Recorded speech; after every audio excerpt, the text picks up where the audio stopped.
अवधूत चिंतन श्री गुरुदेव दत्त। जय जय रघुवीर समर्थ। આપણે સંત પુરુષોના જીવન ચરિત્ર શ્રવણ કરી રહ્યા છે અને તે અંતર્ગત શ્રી કાણે મહારાજ તેમનું જીવન ચરિત્ર જેઓ બેળગાવના હતા તે શ્રવણ કરી રહ્યા છે। કાણે મહારાજ એક સંત હતા અને વિવિધ સંત મહંતો સાથે એમની જે મુલાકાત થઈ તે આપણે શ્રવણ કરી રહ્યા છે। મહારાષ્ટ્ર રત્નાગિરી જિલ્લામાં આવેલું પાવસ એ તીર્થક્ષેત્ર, તો ત્યાં સ્વામી સ્વરૂપાનંદ હતા। તો એ સ્વરૂપાનંદ સાથે કાણે મહારાજની મુલાકાત ઈસવીસન 1966માં થઈ। તો એ મુલાકાતમાં સ્વરૂપાનંદ સ્વામી બોલ્યા છે કે 8 વર્ષથી આપણે એકબીજાને મળવાના હતા, પણ તે સુવર્ણ સંધિ અત્યારે આવી છે। તો સ્વરૂપાનંદ સરસ્વતી તેઓ પણ મહાન સંત હતા અને એમણે કાણે મહારાજને કહ્યું કે તમને તો મારે શું કહેવાનું, તમે બધું જ જાણો છો જે જાણવા જેવું છે, અને તમે જે હાલ કરી રહ્યા છો તે જ લગભગ ઘણા બધા સંત પુરુષો કરતા હોય છે। સંપ્રદાય અનુસાર કેટલીક વાર થોડોક ફેરફાર હોય છે અને અધિકાર ભેદથી પણ દરેકની ક્રિયામાં થોડોક ફેરફાર હોઈ શકે છે। જે જાણવાથી સંસારમાં બીજું કોઈ પણ જાણવાની જરૂર રહેતી નથી, એને તમે જાણી લીધા છે અને તે જાણવા માટે જ તમારો જન્મ પણ થયો છે। તમે તેને માટે જે જરૂરી હોય એ બધું કરી જ રહ્યા છો અને એ જાણીને મારું મન પણ અતિ પ્રસન્ન થયું છે। સ્વરૂપનો જે આનંદ છે અને તેમાં હું અખંડ પ્રસન્ન છું, એમ સ્વરૂપાનંદ સરસ્વતીએ કાણે મહારાજને કહ્યું છે અને તે જ આનંદ તમે પણ વિવેક દ્વારા મેળવ્યો છે, આથી હું પ્રસન્ન છું। હવે હું જે તમને આપવાનું છું તે તમે પ્રેમથી સ્વીકારો। પછી તેમણે 5 વખત પરાવાણીથી ઉત્પન્ન કરેલો સ્વર ઓમકાર એ એમણે ચડતા શ્વાસ સાથે બ્રહ્મરંધ્ર સુધી લઈ જઈને તેમણે બતાડ્યો છે અને એમણે કહ્યું કે આ જ મૂળનો ઓમકાર છે, આ જ સોહમ છે અને આ જે પ્રણવ અને ઓમકાર છે તે તમે જે શ્વાસ સાથે જપી રહ્યા છે તે જ આ નામ છે। પછી કાણે કાકા પાસેથી તેવા જ પ્રકારનો ચડતા ક્રમમાં એ પ્રણવનો ઉચ્ચાર તેમણે પરાવાણીથી શરૂ કરીને બ્રહ્મરંધ્ર સુધી તેમણે કરાવી લીધો છે અને એમણે કહ્યું કે હવે જે તમે આનંદ આ ભોગ્યો તે આનંદમાં જ સદા મગ્ન રહેજો। તમારું હવે કાર્ય આ થઈ ગયું છે અને આનો અનુભવ બીજા યોગ્ય વ્યક્તિને પણ તમે વહેંચતા રહેજો। તો આ ક્રિયા થકી કાણે કાકાને નિર્વિકલ્પ એવી સમાધિનો અનુભવ પ્રાપ્ત થયો છે। દરેક સત્પુરુષની મુલાકાતમાં કંઈક ને કંઈક અલગ પ્રકારના અનુભવો કાણે કાકાને પ્રાપ્ત થયા છે। વડોદરાના શ્રી લંગડે મહારાજ ઉર્ફે બ્રહ્મચારી મહારાજ, તો એમની સાથે પણ કાણે મહારાજની મુલાકાત થઈ હતી। તો તે સમયે બ્રહ્મચારી મહારાજ મુંબઈમાં હતા અને બ્રહ્મચારી મહારાજના જે આદ્ય ગુરુ છે તે કુંભાર સ્વામી એટલે કે કોલ્હાપુરના શ્રી કૃષ્ણ સરસ્વતી. તો આ તેમના આદ્ય ગુરુ હતા બ્રહ્મચારી મહારાજના.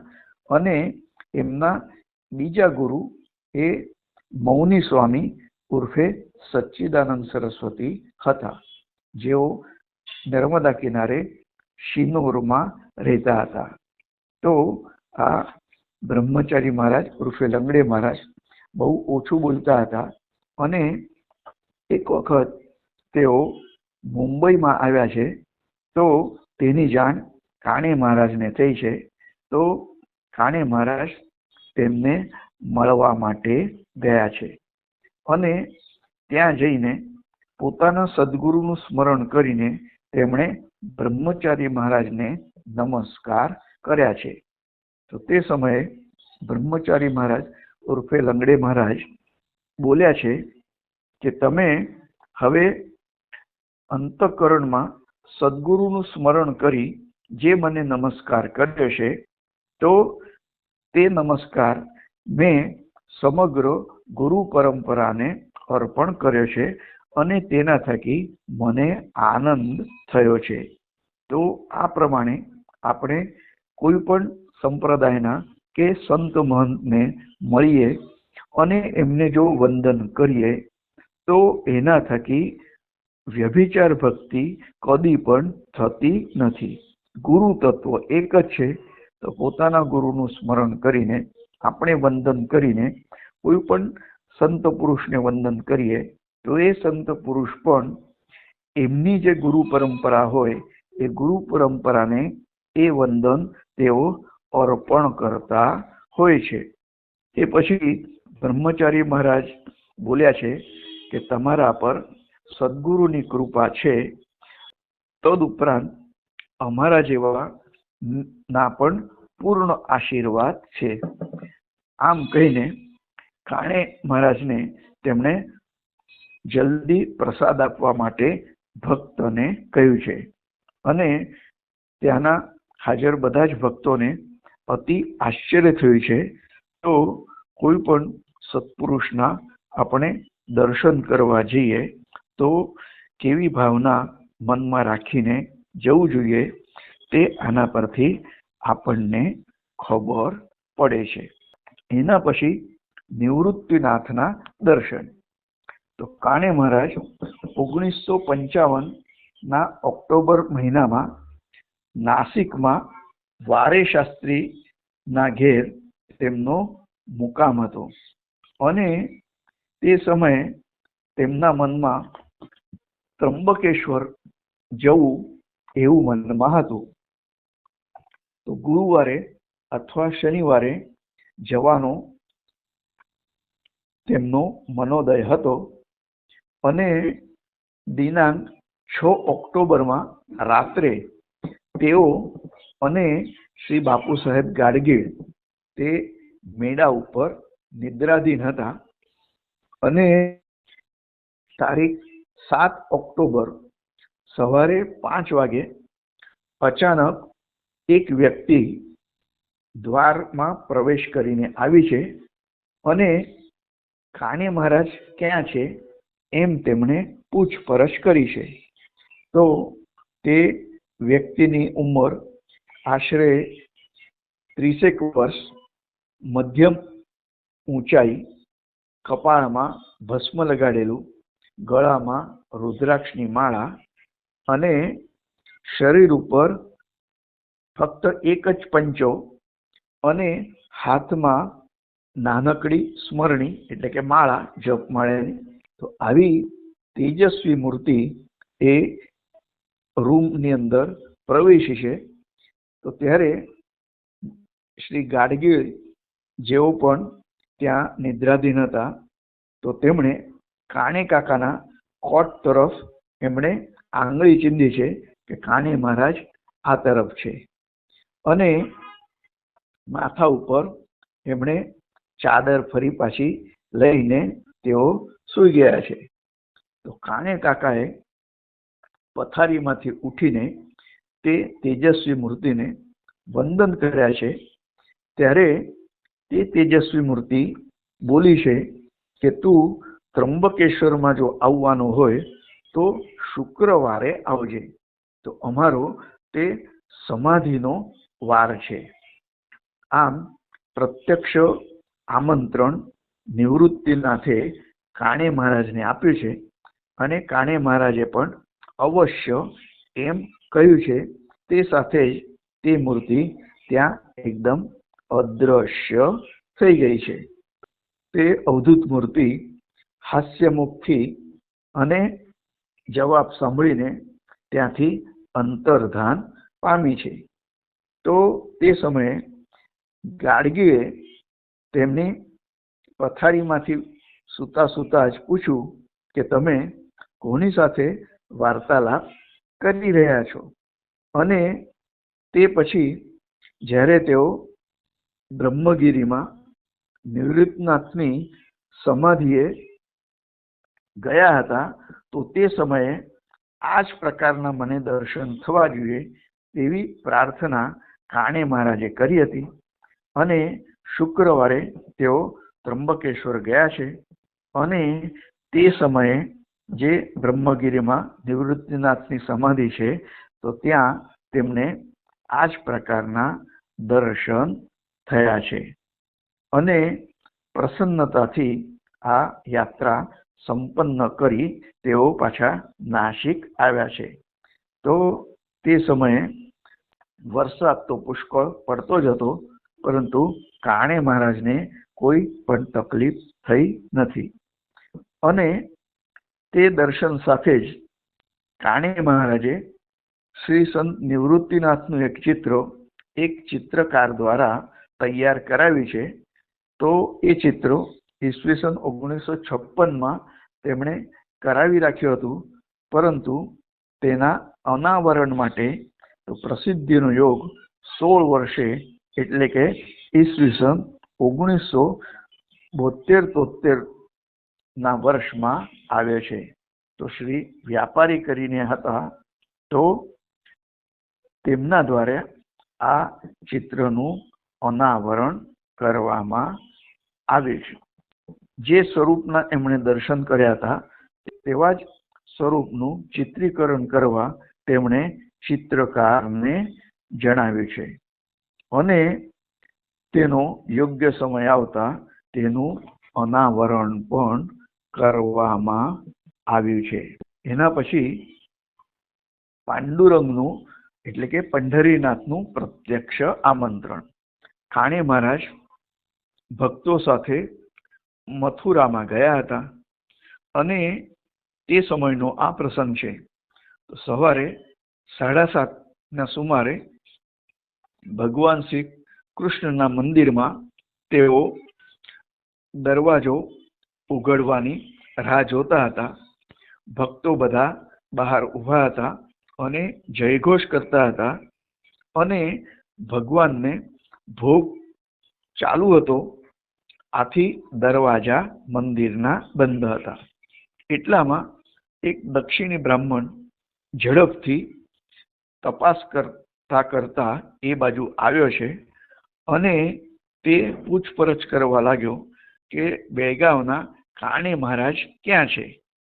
સાધારણ શ્યામ વર્ણ, મધ્યમ વય અને મધ્યમ ઊંચાઈવાળા, કપાળે ત્રિપુંડ લગાડેલા અને શરીર ઉપર એક ધોતી પહેરેલું અને એક ઉત્તરીય ધારણ કરેલી તે મૂર્તિ હતી. અને બધા લોકોને એવું લાગ્યું કે અહીંયા ઈશ્વરના દર્શન કરવા માટે ઘણા બધા આવે છે, તો આ વ્યક્તિ કાણે મહારાજ માટે શા માટે પૂછપરછ કરે છે? તો આવો તેમને પ્રશ્ન ઊભો થયો છે. તો 2-3 જણને એમણે પૂછપરછ કરી, તો દક્ષિણી બ્રાહ્મણ કાણે કાકા પાસે આવ્યો છે, અને કાણે કાકાને વંદન કરીને કહ્યું છે કે તમે જ કાણે મહારાજ ને? તો કાણે મહારાજે હા કહી છે, અને પછી તેમણે આમંત્રણ આપતા કહ્યું કે તમે પંઢરપુરમાં ક્યારે આવો છો તેની પૂછપરછ કરી છે. તો કાણે મહારાજે અંતરદ્રષ્ટિથી જોઈને એમને ખ્યાલ આવી ગયો કે આ તો સ્વયં પંઢરપુરના પંઢરીનાથ જ છે. આથી તેમણે તમારું નામ શું એમ પૂછ્યું તો હસતા હસતા તે બ્રાહ્મણે કહ્યું કે મારું નામ પાંડુરંગ કુલકર્ણી છે. અને કાણે કાકાએ તરત જ એ બ્રાહ્મણના ચરણો ઉપર મસ્તક મૂક્યું છે અને ક્ષણભરમાં નેત્ર મિલન થયું છે. અને કાણે મહારાજે કહ્યું કે 1 મહિનાની અંદર હું પંઢરપુર આવીશ. તો આ રીતથી ફરી બંને એકબીજાને નમસ્કાર કર્યો છે અને તે બ્રાહ્મણ તે સ્થળથી એકદમ જ અદૃશ્ય થયો છે. અને એટલામાં ભગવાનના મંદિરના દ્વાર ખુલ્યા છે. તો લોકો આ જે હકીકત બની હતી તેને એકદમ ભૂલી પણ ગયા છે. તો કાણે કાકાએ પણ દર્શન માટે જરા પણ ઉતાવળ કરી નથી, કારણ કે તેમને તો પ્રત્યક્ષ પાંડુરંગે એ વિપ્રના વેશમાં દર્શન આપ્યા હતા. અને જ્યારે 1 મહિનાની અંદર ફાગણ માસમાં સુદ પાંચમના દિવસે કાણે મહારાજ પંઢરપુર ગયા હતા, તો ત્યારે મહાપૂજા એમણે પોતાની નજરો સામે જોઈ છે. અને ત્યારે તે પ્રસંગનું રહસ્ય એમના નજીકના ભક્તોને પણ એની જાણ થઈ છે. અને જો પંઢરીમાં ધૂળ દર્શનના સમયે મથુરાના સ્વરૂપનું દર્શન થશે તો મને આનંદ થશે એમ કાણે કાકાએ તે સમયે કહ્યું હતું. તો તે જ સ્વરૂપના દર્શન કાણે મહારાજને અહીંયા પંઢરપુરમાં પણ થયા છે. અને પાંડુરંગ કુલકર્ણી એટલે શ્રી વિઠ્ઠલ ભગવાન જ. અને તેમણે ત્યાં મહાપૂજા પણ કરાવી છે. તો આવા અનેક સંત પુરુષ અને દેવતાઓના દર્શન કાણે મહારાજને થયા છે. તેમાં સંત એકનાથના ગુરુ જે જનાર્દન સ્વામી છે, તો તેમના પણ કાણે મહારાજને દર્શન થયા છે. તો એ આપણે શ્રવણ કરીએ. કાણે કાકા પ્રત્યક્ષ જનાર્દન સ્વામીના દર્શન તેમણે 2 વખત કર્યા હતા. પહેલા જ્યારે તેમણે દર્શન કર્યા ત્યારે જનાર્દન સ્વામી ઘોડા ઉપર બિરાજમાન હતા અને વયોવૃદ્ધ એમનું શરીર, દાઢી એમની વધેલી હતી અને તેમના વસ્ત્રો ભગવા કલરના હતા અને શસ્ત્રો વગેરે પણ એમની સાથે હતા. તો તેઓ દેવગીરીના દિવાન હતા અને દેવગીરીનો જે મુસ્લિમ અમલદાર હતો તેના રાજ્યનું રક્ષણ અને વહીવટ એ બધું જનાર્દન સ્વામી જોતા હતા. આથી આવા સ્વરૂપના જનાર્દન સ્વામીના દર્શન કાણે મહારાજને થયા છે. અને તેમણે જે રીતે એમના દર્શન કર્યા હતા તો તેનું તેમણે ચિત્ર પણ ચિત્રકાર દ્વારા દોરાવ્યું છે અને અત્યંત દુર્મિળ એવું તે ચિત્ર છે. પછી જ્યારે કાણે મહારાજ દૌલતાબાદ એટલે કે દેવગીરી એ પર્વત ઉપર ગયા તો પણ ભક્તોને ઉત્સુકતા હતી કે કાણે કાકાને દર્શન આપવા માટે જનાર્દન સ્વામી અવશ્ય આવશે. તો તેઓ જે સમયે અથવા જે સ્થળે હાથ જોડશે તો ત્યાં આપણે પણ હાથ જોડવાના, એટલે આપણને પણ એ જનાર્દન સ્વામીના દર્શન થશે એમ ભક્તોએ નક્કી કર્યું છે. પરંતુ જ્યારે જનાર્દન સ્વામી અને કાણે મહારાજ એમની મુલાકાત થઈ બંને જણ એક બાજુ ચાલવા લાગ્યા અને કાણે કાકાની ખુરશી જે હતી તો એ વચલી સાઈડે હતું અને તેટલામાં રસ્તામાં કાણે કાકાએ ફક્ત પોતાની ડોક હલાવીને મુજરો કે વંદન કરીએ તે રીતથી તેમણે વંદન કર્યા હતા. તો બે ભક્તોની નજર એ તરફ ગઈ. આથી તેમણે પણ સફેદ શુભ્ર પોશાક પહેરેલો એક જે પ્રૌઢ વ્યક્તિ હતી, જેના માથા પર એ પાગોટો એટલે કે ફેટો એ એમણે પહેરેલો હતો અને જે તેજસ્વી એમની નજર હતી. તો આ બંને તે વ્યક્તિના ચરણો ઉપર મસ્તક મૂક્યું છે. તેમને એકદમ રેશમી જેવો મુલાયમ સ્પર્શ થયો છે. અને પછી કાણે કાકાને તેમને પૂછ્યું તો તેઓ જ જનાર્દન સ્વામી હતા એમ કાણે મહારાજે એ ભક્તોને જણાવે છે. અને તેમણે આંખોથી નિશાની કરી હતી. આથી તેમણે બે હાથ જોડીને વંદન કર્યા ન હતા એમ કાણે મહારાજે કહ્યું છે. તો કાણે મહારાજને અનેક સંત પુરુષોના પણ દર્શન થયા છે અને જીવન દરમિયાન તેમણે અનેક તીર્થયાત્રાઓ પણ કરી છે કે જેમાં અયોધ્યા છે, કાશી યાત્રા છે. એ બધી યાત્રાઓમાં ભક્તોને તેઓ લઈ જતા હતા અને ભક્તોને પણ અવનવા અનુભવો થતા હતા. એમના તીર્થયાત્રા અંગે આપણે હવે આવતા પ્રવચનમાં શ્રવણ કરીશું. અવધૂત ચિંતન શ્રી ગુરુદેવ દત્ત. જય જય રઘુવીર સમર્થ.